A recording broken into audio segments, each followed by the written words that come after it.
Breaking news చూస్తున్నా. ఏపీలో ఎన్నికల బదిలీలు మొదలయ్యాయి. మొత్తం 92 మంది అధికారులను బదిలీ చేస్తూ ఉత్తర్వులు జారీ అయ్యాయి.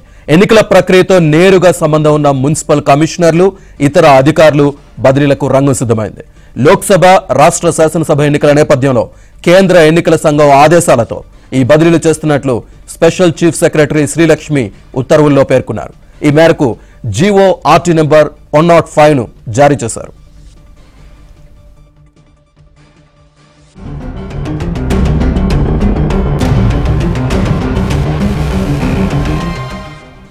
ఈ ఉత్తర్వుల ప్రకారం సొంత జిల్లాలో పనిచేస్తున్న వారిని జూన్ 30తో ఒకే చోట 3 ఏళ్లుగా పనిచేస్తున్న వారు బదిలీ కానున్నారు. అంతేకాకుండా ఎక్సైజ్ శాఖలోని అధికారుల బదిలీల కోసం ప్రత్యేక GORT నంబర్ 106ను ప్రభుత్వం విడుదల చేసింది. ఇదే విషయాలకు సంబంధించి పూర్తి డీటెయిల్స్ మా కరెస్పాండెంట్ సత్య అందిస్తారు. సత్య, శ్రీనివాస్, ఎన్నికల వేళ భారీగా బదిలీలు ఏపీలో ప్రారంభమయ్యాయని చెప్పుకోవచ్చు. కేంద్ర ఎన్నికల సంఘం ఆదేశానుసారం రాష్ట్రంలో 3 ఏళ్లకు పైగా ఒకే స్థానంలో ఉన్నటువంటి కీలక అధికారులను బదిలీ చేస్తూ ఉత్తర్వులు జారీ చేశారు. ఈ మేరకు 105, 106 GORT నంబర్ 105, 106లను జారీ చేసిన పరిస్థితి అయితే ఉంది. 3 ఏళ్లకు పైగా సొంత జిల్లాల్లో ప్రమోషన్ పొంది అక్కడే పోస్టింగ్ లో ఉన్న వారికి, అదేవిధంగా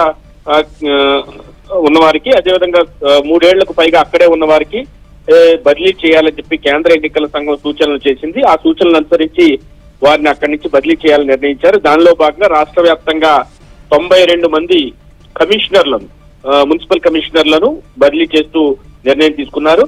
మున్సిపల్ కమిషనర్లను, అదేవిధంగా అదనపు కమిషనర్లను కూడా బదిలీ చేస్తూ నిర్ణయం తీసుకున్నారు. ఎన్నికల కమిషన్ ఆదేశాల ప్రకారం ఈ బదిలీలు జరిగినట్టు ఉత్తర్వుల్లో పేర్కొన్నారు. ఒకే చోట 3 ఏళ్లు పూర్తి చేసిన వారు, వచ్చే జూన్ 30 నాటికి 3 ఏళ్లు పూర్తి అయ్యేవారు ఈ బదిలీలకు అర్హులుగా చెప్పడం జరిగింది. అదే సమయంలో 6 నెలల్లో రిటైర్ అయ్యే అధికారులకు మాత్రం ఈ బదిలీలు వర్తించవని కూడా పేర్కొన్న పరిస్థితి. ఒకేసారి 92 మంది మున్సిపల్ కమిషనర్లు, అదనపు కమిషనర్లను బదిలీ చేయడంతో పాటు మరోవైపు ఎక్సైజ్ శాఖలో పనిచేస్తున్నటువంటి అధికారుల బదిలీలకు సంబంధించి కూడా GORT నంబర్ 105 విడుదలైంది. ముఖ్యంగా ఈ బదిలీల్లో తీసుకుంటే కనుక ఈ బదిలీలో ఎక్సైజ్ శాఖలోని అధికారులను GORT నంబర్ 106 ప్రకారం బదిలీ చేశారు. అదే జిల్లాలో, దీంతో పాటుగా అదే జిల్లాలో ప్రమోషన్ పొందిన, అంతకుముందు సర్వీస్ చేస్తున్న వారు కూడా 3 సంవత్సరాలు దాటిన వారిని కూడా పరిగణలోకి, అదే జిల్లాలో 3 ఏళ్లు పనిచేస్తున్నట్టుగా కూడా పరిగణలోకి తీసుకోవాలని కూడా ఆ ఉత్తర్వుల్లో పేర్కొన్నారు. గడిచిన 4 ఏళ్లలో అదే జిల్లాలో 3 సంవత్సరాల సర్వీసు కంటిన్యూగా ఉన్న వారిని కూడా ఇమీడియట్ గా బదిలీ చేయాలని సూచించారు. ఈ సొంత జిల్లాల్లో పనిచేస్తున్న వారిని పక్క జిల్లాలకు మార్చాలని కూడా ఆదేశాలు జారీ చేశారు.